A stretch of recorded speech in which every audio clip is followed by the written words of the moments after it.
দেখে নেব খেলার সময় শিরোনাম। বিসিবির দুর্নীতিগ্রস্ত কর্মকর্তাদের বিরুদ্ধে তদন্ত করে ব্যবস্থা নেওয়া হবে, সংসদে জানালেন ক্রীড়া প্রতিমন্ত্রী। সামনে আনা হবে 2008 সালের পর অবৈধ নিয়োগে জড়িতদের। বিগত 8 সাল থেকে যারা অবৈধ নিয়োগ হয়েছে সেগুলো আমরা দ্রুতই একটি তদন্ত কমিটি করে আমরা ইনশাল্লাহ জাতির সামনে নিয়ে আসবো।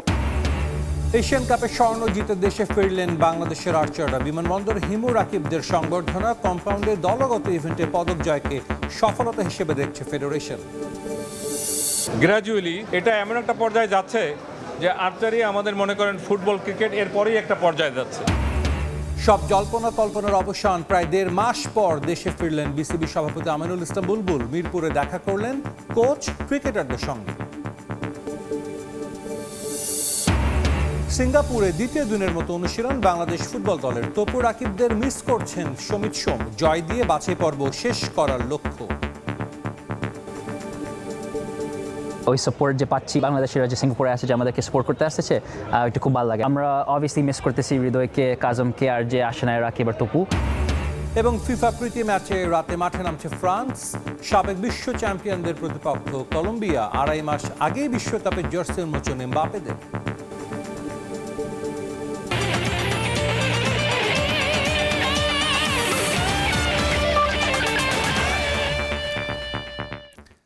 ক্রিকেট বোর্ডের দুর্নীতিগ্রস্ত কর্মকর্তাদের বিরুদ্ধে তদন্ত করে ব্যবস্থা নেওয়া হবে, সংসদে জানিয়েছেন যুব ও ক্রীড়া প্রতিমন্ত্রী আমিনুল হক।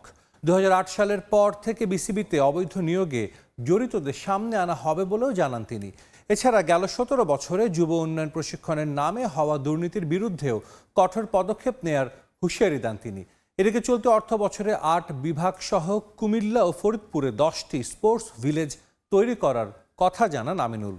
বাংলাদেশের ক্রীড়াঙ্গনের যে একটি স্থবির ক্রীড়া মন্ত্রণালয়ে আমিনুল হক প্রতিমন্ত্রীর চেয়ারে বসার আগ থেকেই বিসিবি নিয়ে বড্ড সরব জাতীয় ফুটবল দলের সাবেক অধিনায়ক। সবশেষ বিসিবি নির্বাচনের স্বচ্ছতা নিয়ে মন্ত্রণালয়ে তদন্ত চলমান। এদিন সংসদ অধিবেশনের প্রশ্নোত্তর পর্বেও তার মুখে ক্রিকেট বোর্ডে হওয়া দুর্নীতির প্রসঙ্গ। 2008 সালের পর থেকে বিসিবির সব দুর্নীতির বিরুদ্ধে ব্যবস্থা নেওয়ার হুঁশিয়ারি দেন তিনি। বিগত 8 সাল থেকে যারা এই দলীয় সুযোগ সুবিধার মাধ্যমে যারা অবৈধ নিয়োগ হয়েছে, পাশাপাশি বাংলাদেশ ক্রিকেট বোর্ডের যে অর্থ কিংবা জনবল তারা বিগত সময়ে যে ভোটের অধিকার হরণের জন্য একটি গ্রুপকে সহযোগিতার মাধ্যমে তারা এই ধরনের অপকর্মগুলো করেছে, তাদের বিরুদ্ধে আমরা তদন্তপূর্বক এদের বিরুদ্ধে ব্যবস্থা গ্রহণ করা হবে ইনশাল্লাহ। প্রতি বছরই যুব উন্নয়ন প্রশিক্ষণ নামে প্রতি জেলায় আয়োজিত হয় বিভিন্ন কর্মশালা, তবে এতে লাভ হয় না কিছুই। বরং বিগত 17 বছরে এই প্রশিক্ষণের নামে হয়েছে কেবল দুর্নীতি আর অর্থ লুট। প্রতিমন্ত্রীর চেয়ারে বসে এমন প্রমাণ পেয়েছেন আমিনুল হক। সংসদ সদস্য জয়নাল আবেদিন ফারুকের প্রশ্নে এ নিয়ে তদন্ত করে কঠোর পদক্ষেপ নেওয়ার কথা জানান যুব ও ক্রীড়া প্রতিমন্ত্রী। আমি অল্প সময় দায়িত্ব নেওয়ার পরে আমরা যেটা দেখেছি যে বিগত 16 বছর 17 বছর এই যুব উন্নয়ন বা যুব প্রশিক্ষণের বিভিন্ন নামে অনেক বড় বড় দুর্নীতির অনেক কিছু আমি ইতিমধ্যে পরিলক্ষিত হয়েছে আমার দৃষ্টিতে। বিগত সময় যেখানে দুর্নীতি হয়েছে সেগুলোকে কিভাবে আমরা সুন্দরভাবে এটাকে গুছিয়ে কিভাবে আমরা এটা সমাধান করতে পারি, যারা অবৈধভাবে এই সুযোগগুলো নিয়েছেন তাদেরকেও আমরা বাছাই করে তাদের বিরুদ্ধে আমরা দ্রুত ব্যবস্থা নিব। এছাড়া সদ্য দায়িত্ব নেয় ক্রীড়া প্রতিমন্ত্রীও বলেন জেলায় জেলায় স্পোর্টস ভিলেজ নির্মাণের কথা। চলতি বছরই সব বিভাগে নির্মাণ কাজ শুরু হবে বলে জানান তিনি। প্রথম অর্থ বছরে আমাদের যেটি পরিকল্পনা রয়েছে সেটি আমরা 10টি, আমাদের যেহেতু বিভাগ রয়েছে 8টি, পাশাপাশি আমরা কুমিল্লা এবং ফরিদপুরকে সাথে রেখে আমরা 10টি স্পোর্টস ভিলেজ আমরা ইনশাল্লাহ প্রথম পর্যায়ে শুরু করব। পর্যায়ক্রমে ইনশাল্লাহ আমরা 64টি জেলায় আমাদের যে স্পোর্টস ভিলেজ রয়েছে সেটা আমরা ইনশাল্লাহ নির্মাণ করব। বিভিন্ন খেলার মাঠ, জিম, ইনডোর খেলোয়াড় আবাসন সহ নানা সুবিধা থাকে স্পোর্টস ভিলেজে। দেশের ক্রীড়াঙ্গনকে শক্তিশালী করতে চলতি অর্থ বছরে এই ব্যয়বহুল প্রকল্প আমিনুল হক শুরু করতে পারেন কিনা সেটাই এখন দেখার বিষয়। তামিম হোসেন, সময় সংবাদ। এশিয়ান কাপ ওয়ার্ল্ড র্যাঙ্কিং এর স্টেজ 1-এ কম্পাউন্ডের দলগত ইভেন্টে স্বর্ণ জয়কে সফলতা হিসেবে দেখছে আর্চারি ফেডারেশন। রিকার্ভে পদক ছাড়া দেশে ফিরলেও সেটিকে ব্যর্থতা মানতে নারাজ সংশ্লিষ্টরা। যদিও কোচ বলছেন অলিম্পিক কিংবা এশিয়ান গেমসের মতো আসরে ভালো করতে আরও শিখতে হবে বাংলাদেশকে। এদিকে আর্চারদের বেতন কাঠামোয় আনতে পারলে তার ইতিবাচক প্রভাব পড়বে বলে মনে করেন যুব ও ক্রীড়া মন্ত্রণালয় সচিব Mahbubul Alam. Asian cup world র্যাঙ্কিংয়ের স্টেজ 1-এ কম্পাউন্ডের দলগত ইভেন্টে বাংলাদেশের স্বর্ণজয়। থাইল্যান্ড থেকে দেশে ফেরার পর আর্চারদের ছোটখাটো সংবর্ধনা। উৎসবের এমন উপলক্ষে ঢাকা পড়ে গেছে এশিয়ান আর্চারিতে বাংলাদেশের ব্যর্থতাও। তবুও বিমানবন্দরে উৎসব মুখর পরিবেশ। আর্চারদের বরণ করে নিতে যুব ও ক্রীড়া মন্ত্রণালয় থেকে এসেছেন সচিব। ফেডারেশন কর্তাদের সঙ্গে নিয়ে আর্চারদের ফুলেল সংবর্ধনা দিয়েছেন তিনি, করিয়েছেন মিষ্টিমুখ। বড় আয়োজন না হলেও তাতেই সন্তুষ্টি হিমু, রাকিব, ঐশ্বর্যদের। আমাদের যে টিমমেটরা আছে সবাই অনেক কনফিডেন্ট এবং খুব ভালো প্র্যাকটিস করে আমরা গেছি, যার কারণে এটা আমাদের জন্য সহজ হয়েছে। আমাদের টিমটা খুব ব্যালেন্স ছিল এবং আমরা সবাই খুব কনফিডেন্ট ছিলাম আমাদের খেলার বিষয়ে। আমাদের কম্পাউন্ড ইভেন্টে একজন কোচ, যদি আমরা ভালো একজন কোচ পাই তা আমরা আরো ভালো করতে পারবো সামনে ইনশাল্লাহ। গেল এশিয়ান কাপ আর্চারিতে বাংলাদেশের হয়ে রিকার্ভে স্বর্ণ জিতেছিলেন আব্দুর রহমান আলিফ। এবার তিনি বিদায় নিয়েছেন কোয়ার্টার ফাইনাল থেকেই। তার মতো বাকিরাও ব্যর্থতার পরিচয় দিয়েছেন একক ইভেন্টে। এমনকি দলগত কিংবা রিকার্ভ মিশ্রতেও নেই সফলতার গল্প। কোনো মেডেল আনতে পারিনি, এই জন্য আর কি আমরা অনেক আপসেট ছিলাম আর কি এই বিষয়টা নিয়ে। তো আমাদের এখানে আর কি একটু ঘাটতি আছে, তো আমরা আরো বেশি প্র্যাকটিস করবো ইনশাল্লাহ, যাতে আমাদের বেস্ট দিতে পারি। বাংলাদেশ আর্চারির এখন পর্যন্ত যত সফলতা তার প্রায় পুরোটাই রিকার্ভে। গেল দুটো অলিম্পিকে যে লাল সবুজরা সরাসরি খেলার সুযোগ পেয়েছে সেটাও এই ইভেন্টেই। এশিয়ান কাপ ওয়ার্ল্ড র্যাঙ্কিংয়ের স্টেজ 1 থেকে এই রিকার্ভেই পদক ছাড়া ফেরা অবশ্যই অশনি সংকেত দেশের আর্চারির জন্য। যদিও কোচ বলছেন ভালো করতে সময় লাগবে আরও কিছুটা। The last World Cup medal is some years ago, you are right. But don't forget we had also played under the top 10 in the World Cup. And the next step is we have to make that in the World Cup, in the Olympic Games, whatever, World Championship. Archery gradually আপনারা যারা যাচ্ছেন দেশব্যাপী পরিচিত হচ্ছে এবং সরকারের পৃষ্ঠপোষকতায় এটা এমন একটা পর্যায়ে যাচ্ছে যে আর্চারি আমাদের মনে করেন ফুটবল ক্রিকেট এরপরই একটা পর্যায়ে যাচ্ছে। এদিকে আর্চারিতে আন্তর্জাতিক পর্যায় থেকে অনেক সফলতা এলেও আর্থিক অনিশ্চয়তায় অনেক প্রতিভাবানদের দেশ ছাড়ার ঘটনাও আছে। তবে সরকার অ্যাথলিটদের যে বেতন কাঠামোর আওতায় আনার উদ্যোগ নিয়েছে সেটা বাস্তবায়ন করা সম্ভব হলে এমন ঘটনার সম্ভাবনা কমে আসবে বলে মনে করেন যুব ও ক্রীড়া মন্ত্রণালয়। সেটা বাস্তবায়ন করা সম্ভব হলে এমন ঘটনার সম্ভাবনা কমে আসবে বলে মনে করে যুব ও ক্রীড়া মন্ত্রণালয়। আর্চারি তো আমাদের জন্য একটা সফল ক্ষেত্র। এছাড়াও কিন্তু অন্যান্য যে সমস্ত ক্ষেত্রগুলো আছে, ইভেন্টগুলো আছে, সব ক্ষেত্রেই কিন্তু আমরা আমাদের মন্ত্রণালয়ের পক্ষ থেকে, সরকারের পক্ষ থেকে আমাদের আর্থিক এবং ইনফ্রাস্ট্রাকচার অবকাঠামোগত সব ধরনের সহযোগিতা অব্যাহত থাকে। লস অ্যাঞ্জেলেস অলিম্পিক গেমসে আছে আর্চারির কম্পাউন্ড ইভেন্ট। তাই এবারের অর্জনে স্বপ্নবাজ আর্চাররা। কোচ আর সঠিক প্রশিক্ষণ পেলে সেখানেও ভালো করা সম্ভব বলে মনে করছেন তারা। এস.এম. ইকবাল, সময় সংবাদ, ঢাকা। এক মাসেরও বেশি সময় পর দেশে ফিরেছেন বিসিবির সভাপতি আমিনুল ইসলাম বুলবুল। গতকাল মধ্যরাতে ফিরে বেলা 2:30টার দিকে বোর্ডে যান তিনি। এরপর মিরপুরে চলমান টাইগারদের ক্যাম্প পরিদর্শন করেন বিসিবির সভাপতি। কথা বলেন টেস্ট অধিনায়ক নাজমুল হোসেন শান্তর সঙ্গেও। টানা তৃতীয় দিনের মতো ফিটনেস নিয়ে কাজ করেছেন ক্রিকেটাররা। সব গুঞ্জনে পানি ঢেলে মধ্যরাতে দেশে এসেছেন আমিনুল ইসলাম বুলবুল। তার দেশে ফেরার খবরে হোম অফ ক্রিকেটে বেড়েছে ব্যস্ততা। দিনটা বিশ্রামে কাটাবেন নাকি অফিসে ফিরবেন সেটা নিয়েও চলছিল আলোচনা। তারাবি পড়তে রমজানের আগেই অস্ট্রেলিয়া পাড়ি জমিয়েছিলেন আমিনুল ইসলাম। জাতীয় নির্বাচনে বিএনপি ক্ষমতায় আসায় অনেকে ধারণা করেছিল হয়তো বিসিবির চেয়ার হারানোর ভয়ে একেবারেই চলে গেছেন বুলবুল, কারণ তাকে সভাপতি বানানোয় অনৈতিক বল প্রয়োগ করেছিলেন তৎকালীন যুব ও ক্রীড়া উপদেষ্টা আসিফ মাহমুদ। এমন অভিযোগ রয়েছে প্রতিপক্ষের। তাই গোটা রমজান জুড়ে তিনি হয়তো ফিরবেন না এমন গুঞ্জন চলমান ছিল ক্রিকেট পাড়ায়।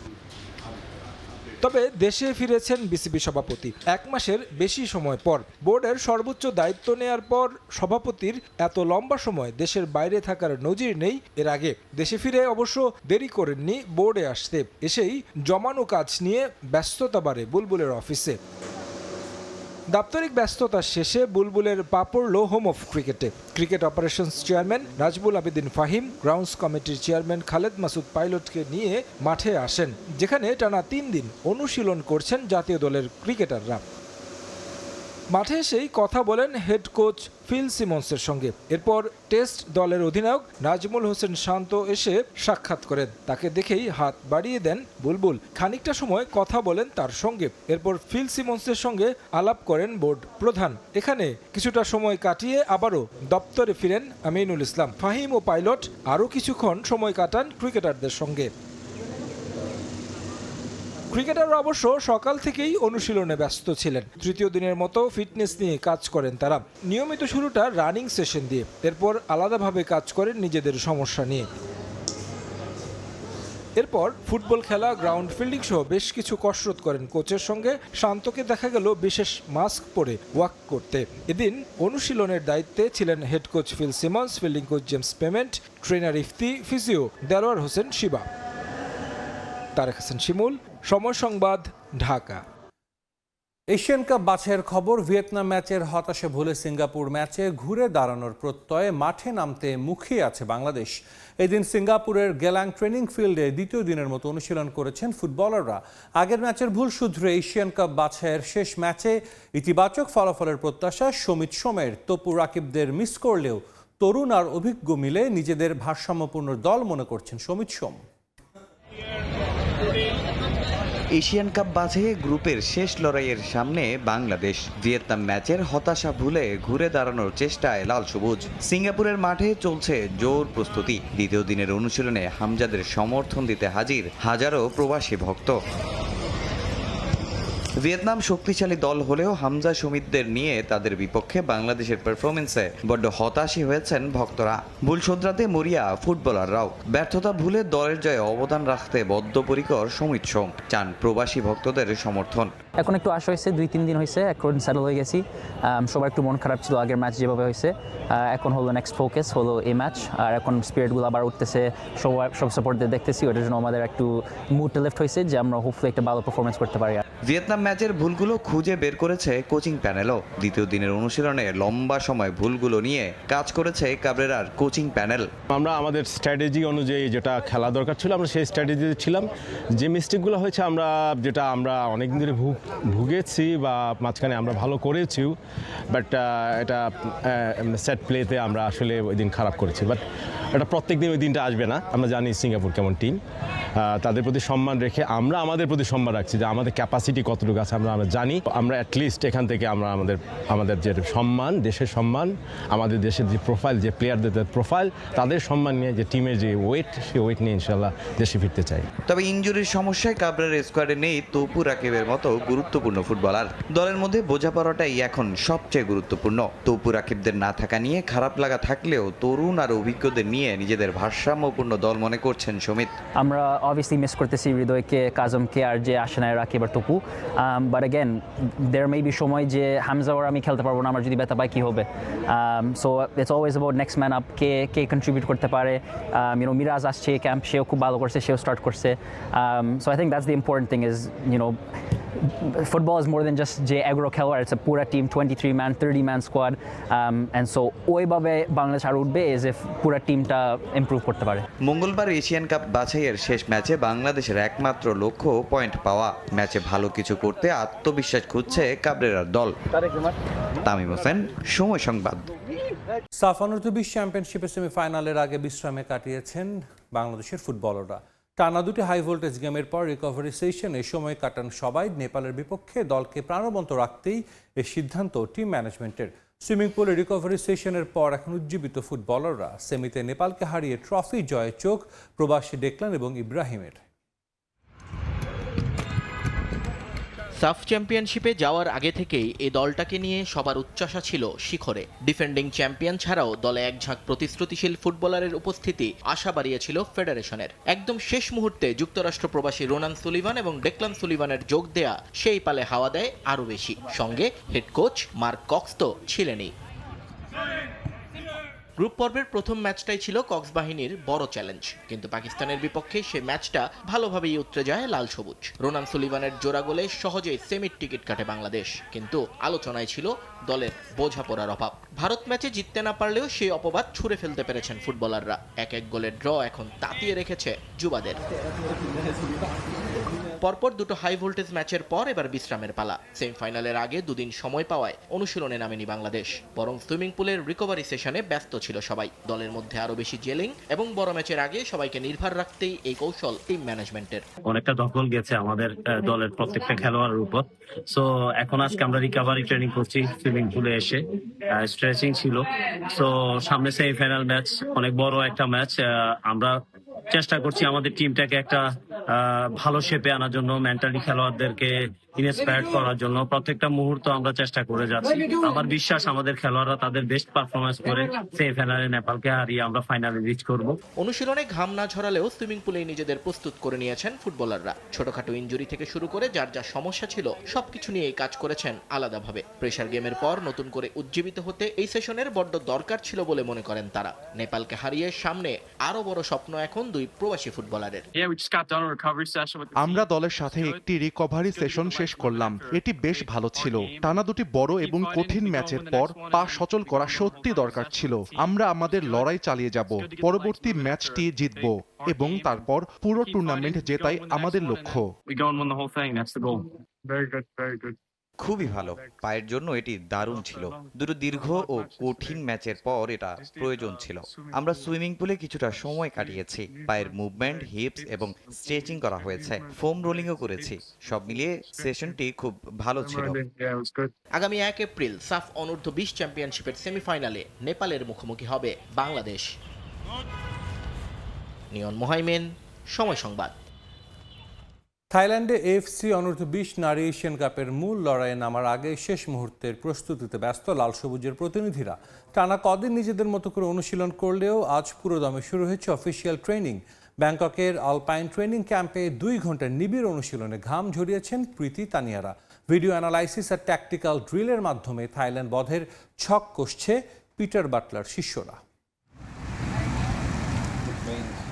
ব্যাংককের আলপাইন ট্রেনিং ক্যাম্পের সবুজ গালিচায় সকালটা ছিল অন্যরকম। 9টা থেকে 11টা এই 2 ঘন্টা যেন ছিল আত্মবিশ্বাস আর সামর্থ্যের এক পরীক্ষা। এই কদিন টানা নিজেদের মতো অনুশীলন করলেও এএফসি প্রোটোকল মেনে এটি ছিল বাংলাদেশ অনূর্ধ্ব 20 নারী দলের প্রথম official training session. Recovery day শেষে সকালে চনমনে ভাব নিয়ে অনুশীলন করে খেলোয়াড়রা। কোচিং স্টাফদের অধীনে পাসিং, বল পজিশন আর শেষ দিকে সেট পিস প্র্যাকটিসে বাড়তি গুরুত্ব দিয়েছেন প্রধান কোচ। দলের এই উদ্দীপনা আর প্রস্তুতির সামগ্রিক অবস্থা নিয়ে সন্তুষ্ট কোচিং প্যানেলের সদস্যরা। ট্রেনিং সেশনটা খুব ভালো হয়েছে। ছোটোখাটো কিছু ইনজুরি ছাড়া বড় ধরনের ইনজুরি টিমে নেই, সবাই ট্রেনিংয়ে জয়েন করেছে। আজকে পুরো স্কোয়াড আমরা পেয়েছি এবং ট্রেনিং সেশনে কোচ যে উদ্দেশ্যে নিয়ে আজকে মাঠে এসেছিল, আমি তার অ্যাসিস্ট্যান্ট হিসেবে মনে করি যে আসলে আমাদের এই দেশটা মোটামুটি সফল দিচ্ছে। থাইল্যান্ডের বিপক্ষে গোলপোস্ট সামলানোর ছক যেমন আছে, তেমনি আক্রমণের ধার বাড়াতে চলছে বিশেষ পরিকল্পনা। দলের নির্ভরযোগ্য স্ট্রাইকার সুরভি এখন প্রীতিও শোনালেন আশার কথা। নিজেদের আগের ভুলগুলো শুধরে নিয়ে প্রথম ম্যাচেই থাইল্যান্ডের বিপক্ষে সর্বোচ্চ উজাড় করে দিতে চায় বাংলাদেশ দল। দলের প্রস্তুতি আলহামদুলিল্লাহ ভালো, সবাই রেডি। আমরা প্রত্যেকটা টুর্নামেন্টে প্রত্যেকটা ম্যাচেই ভালো পারফরমেন্স করার চেষ্টা করি। থাইল্যান্ডের সাথে ফার্স্ট ম্যাচ, তো আমাদের ভিডিও ক্লাস করাবো নিশ্চয়ই। তো সূর্য অনুযায়ী বলবে মাঠে খেলার জন্য, তো আমরা সেটাই করি। মাঠের অনুশীলন শেষে বিকেলে হোটেল জিমে স্ট্রেচিং সেশনে অংশ নেন নারী ফুটবলাররা। পরে সন্ধ্যায় ভিডিও অ্যানালাইসিসের মাধ্যমে কাটাছেঁড়া করা হয় নিজেদের শক্তির জায়গা আর প্রতিপক্ষের দুর্বলতাগুলো। পরদিনও একই সময়ে মাঠে নামবেন বাঘিনীরা। নিয়ন মোহাইমেন, সময় সংবাদ। রেসিং ট্র্যাকে আবারও ঝড় তুললেন বাংলাদেশের car racer Avik Anwar. Gulf pro car চ্যাম্পিয়নশিপের ষষ্ঠ রাউন্ডে জয় তুলে নিয়ে রেনো ক্লিও ক্যাটাগরিতে প্রথম স্থান অর্জন করেছেন এই রেসার। একদিনে জিতেছেন 4টি ট্রফি। পরের রাউন্ডেও ভালো করতে চান অভিক।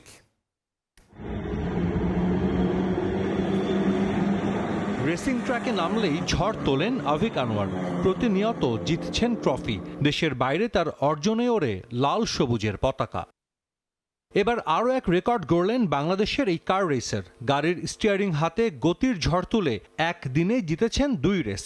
সমৃদ্ধ হয়েছে এই রেসারের অর্জনের ঝুলি। জিতে নিয়েছেন 4টি ট্রফি।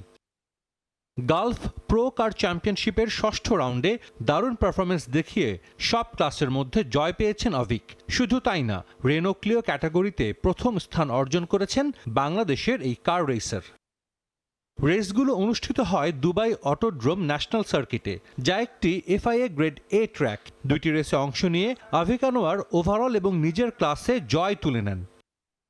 রেসের কদিন আগে কোভিড থেকে সেরে উঠেছেন অভিক। এমন অবস্থাতেও দুই রেসে অংশ নিয়ে নিয়ন্ত্রিত ও ধারাবাহিক পারফরমেন্স করেন। এ ফলাফলের মাধ্যমে অভিক এখনও ওভারঅল এবং ক্লিও ক্যাটাগরিতে চ্যাম্পিয়নশিপের শীর্ষে অবস্থান করছেন। সপ্তম রাউন্ডেও এই ধারাবাহিকতা ধরে রাখতে চান এই রেসার। গালফ প্রো কারে আমি 4টা ট্রফি জিততে পেরেছি বাংলাদেশের জন্য, দুটো রেস করে। কিন্তু দুটো রেস করে 4টা ট্রফি কিভাবে আসলো? দুটো হচ্ছে ওভারঅল ফার্স্ট, আর দুটো হচ্ছে আমার ক্লাসে ফার্স্ট, যেটা হচ্ছে রেনল্ড ক্লিও ক্লাস। আগামী 2 সপ্তাহ পরে ফাইনাল রাউন্ড, এবং দোয়া করবেন যাতে আমি ওভারঅল চ্যাম্পিয়নশিপ এবং রেনল্ড ক্লিও চ্যাম্পিয়নশিপ দুটোই জিততে পারি। কমাস আগে রেসিং ট্র্যাকে দুর্ঘটনার শিকার হয়েছিলেন আভিক আনোয়ার। সেখান থেকে সুস্থ হয়ে আবারও ফিরেছেন ট্র্যাকে, এবার জিতলেন ট্রফি।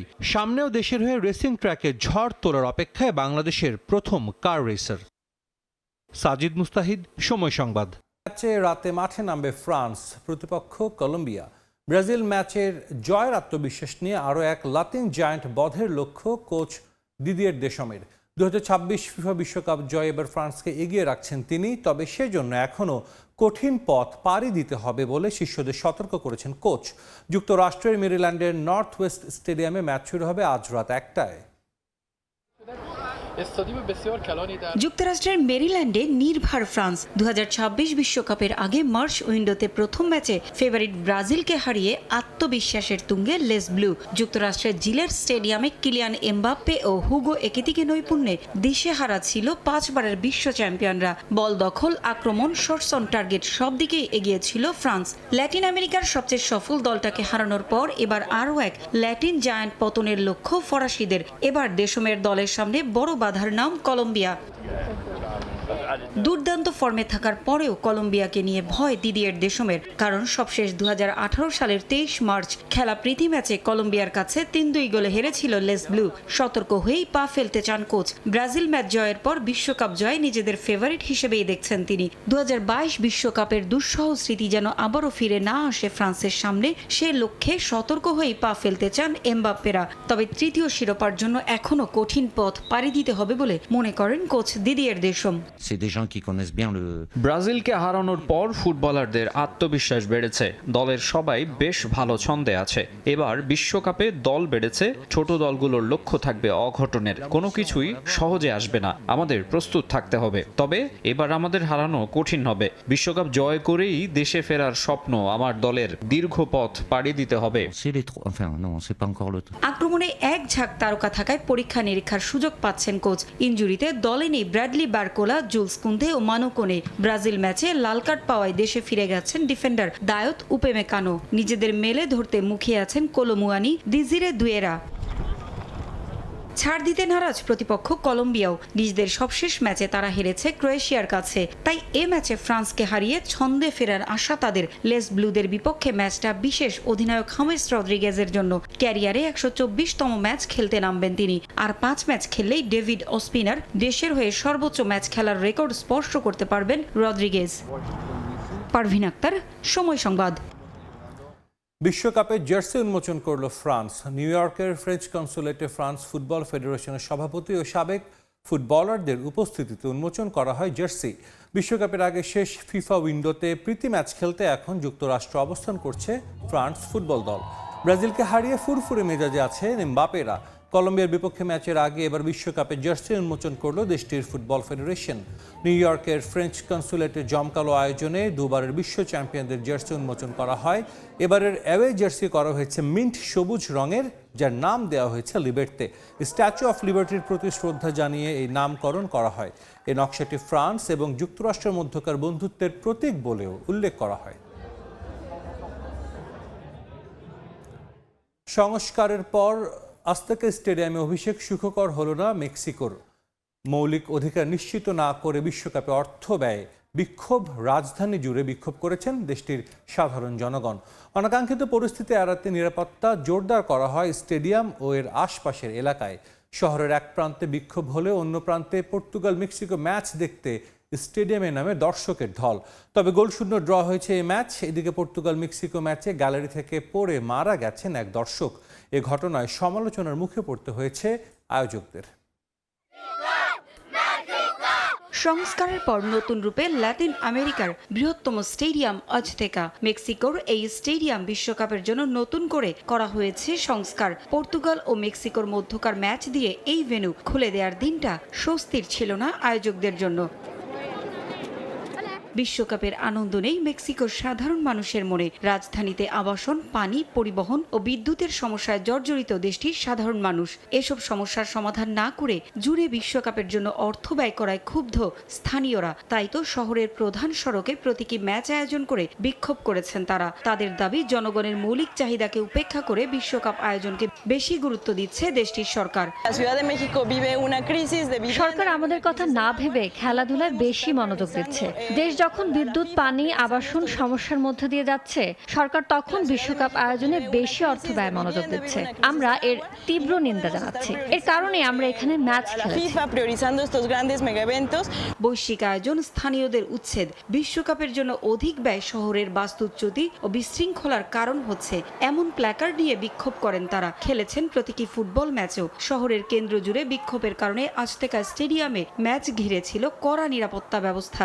আইন শৃঙ্খলা বাহিনী ঘিরে রেখেছিল পুরো স্টেডিয়াম ও এর আশেপাশের এলাকা। নানা সমস্যার মাঝেও পর্তুগালের বিপক্ষে মেক্সিকোর এই ম্যাচ দেখতে মাঠে জড়ো হন ফুটবল পাগল দর্শকরা। ইনজুরি থাকায় ম্যাচ খেলতে আসেননি ক্রিস্টিয়ানো রোনালদো। তবুও তার প্রতি ভালোবাসা প্রদর্শন করে সমর্থকদের স্লোগান আজতেকায় আনে ভিন্ন আবহ। যদিও রোনালদোবিহীন পর্তুগাল বড় কোনো ঝলক দেখাতে পারেনি ম্যাচে। আয়োজক মেক্সিকোর খেলাতেও ছিল না তেমন কোনো ধার। আক্রমণ আর পাল্টা আক্রমণে সময় পার হলেও দুদলই পায়নি গোলের দেখা। শেষ পর্যন্ত গোল শূন্য ড্রয়ে শেষ হয় ম্যাচ। ম্যাচ ড্র হলেও আজতেকা স্টেডিয়ামের নতুন রূপ মুগ্ধ করেছে দর্শকদের। যদিও দিনটা নানা চ্যালেঞ্জের মধ্য দিয়ে যেতে হয়েছে আয়োজকদের। এদিন ম্যাচের শুরুতে গ্যালারির এক অংশ থেকে অন্য অংশে যাওয়ার সময় পড়ে গিয়ে মারা যান এক দর্শক। এমন ঘটনায় সমালোচনার মুখে পড়তে হয়েছে তাদের। যুক্তরাষ্ট্র, কানাডার পাশাপাশি মেক্সিকো সিটি, গুয়াদালাহারা ও মন্টেরোতে হবে 2026 বিশ্বকাপ ফুটবলের ম্যাচ। পারভিন আক্তার, সময় সংবাদ। প্রথমবারের মতো ফিফা বিশ্বকাপে অংশগ্রহণ নিয়ে রোমাঞ্চিত জর্ডানের ফুটবলাররা। 2022 বিশ্বকাপে চমক দিয়ে সেমিফাইনালে উঠেছিল মরক্কো। এবার তেমন কিছুরই স্বপ্ন দেখছে জর্ডানিয়ানরা। এদিকে যুদ্ধ পরিস্থিতিতে অনিশ্চয়তার মাঝে বিশ্বকাপ প্রস্তুতি চালিয়ে যাচ্ছে ইরান। তুরস্কে গণমাধ্যম এড়িয়ে বিশেষ ক্যাম্পে অংশ নিচ্ছেন তারা।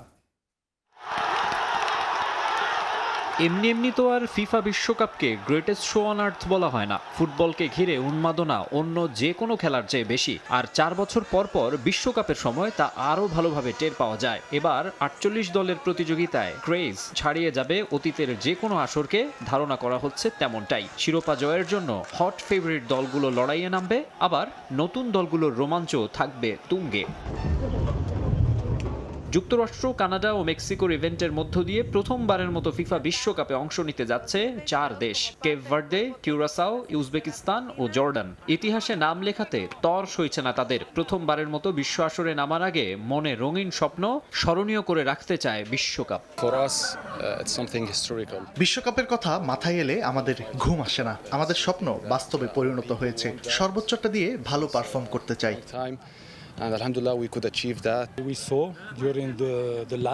গত বিশ্বকাপে অনেক দলই চমক দিয়েছে। আমার নিজের দেশ মরক্কোই তো সেমিফাইনাল খেলেছে। এটা আমাদের সাহস যোগাচ্ছে। আমরাও শতভাগ চেষ্টা করব। কঠিন হবে, তবে আশা করি গ্রুপ পর্ব পেরিয়ে যেতে পারবো। 2022 আসরে মরক্কো হয়ে উঠেছিল জায়ান্ট কিলার। গ্রুপ পর্বে ক্রোয়েশিয়ার সঙ্গে ড্র আর বেলজিয়ামকে হারানোর পর রাউন্ড অফ 16 থেকে স্পেনকে আর কোয়ার্টার ফাইনাল থেকে ক্রিস্টিয়ানো রোনালদোর পর্তুগালকে বিদায় করেছিল আশরাফ হাকিমির দল। মরক্কান জামাল সেলামি এবার জর্ডানের হেড কোচ। বিশ্বকাপের গ্রুপ পর্বে তাদের প্রতিপক্ষ লিওনেল মেসির আর্জেন্টিনা, অস্ট্রিয়া ও আলজেরিয়া। একদিকে জর্ডানিয়ানদের রোমাঞ্চ, অন্যদিকে মধ্যপ্রাচ্যের আরেক দেশ ইরানের ড্রেসিং রুমে বিষণ্ণতা। ইসরায়েল ও যুক্তরাষ্ট্রের সঙ্গে তাদের যুদ্ধে অস্থির বিশ্ব। নানা শঙ্কায় দিন কাটছে মানুষের। অনিশ্চয়তায় তাদের বিশ্বকাপে অংশগ্রহণ। তবুও প্রস্তুতি চালিয়ে যাচ্ছেন ইরানের ফুটবলাররা। তবে হামলায় হতাহতদের প্রতি শ্রদ্ধা জানাতে ভোলেনি তারা। স্কুল ব্যাগ হাতে নিয়ে আর কালো আর্মব্যান্ড পরে তেহরানে শাজারে তাইয়েবা স্কুলে হামলায় শিশুসহ 175 জনের বেশি মানুষকে হত্যার প্রতিবাদ জানিয়েছে। তুরস্কের বেলেক শহরে চলছে তাদের বিশেষ ক্যাম্প, যেখানে সীমিত করা হয়েছে গণমাধ্যমের প্রবেশাধিকার। বিশ্বকাপের প্রস্তুতির অংশ হিসেবে এ সপ্তাহে 2টি প্রীতি ম্যাচ খেলছে ইরান। নাইজেরিয়ার কাছে 2-1 গোলে হারলেও কোস্টারিকার বিপক্ষে ঘুরে দাঁড়াতে চায় তারা। বিশ্ব আসরে গ্রুপ পর্বে ইরানকে লড়তে হবে বেলজিয়াম, মিশর ও নিউজিল্যান্ডের বিপক্ষে। মাকসুম আলম খান, সময় সংবাদ। এ পর্যায়ে খেলার সময় শীর্ষ সংবাদ জানিয়ে দিচ্ছে আরেকবার। বিসিবির দুর্নীতিগ্রস্ত কর্মকর্তাদের বিরুদ্ধে তদন্ত করে ব্যবস্থা নেওয়া হবে, সংসদে জানালেন ক্রীড়া প্রতিমন্ত্রী। সামনে আনা হবে 2008 সালের পর অবৈধ নিয়োগে জড়িতদের। বিগত 8 সাল থেকে যারা অবৈধ নিয়োগ হয়েছে সেগুলো আমরা দ্রুতই একটি তদন্ত কমিটি করে আমরা ইনশাল্লাহ জাতির সামনে নিয়ে আসবো। এশিয়ান কাপে স্বর্ণ জিতে দেশে ফিরলেন বাংলাদেশের আর্চাররা। বিমানবন্দরে হিমু রাকিবদের সংবর্ধনা।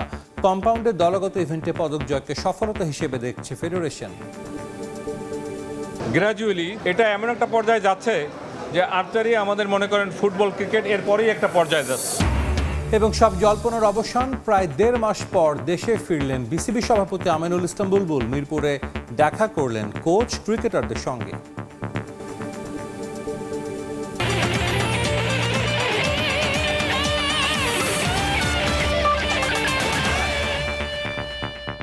এই ছিল খেলার সময়।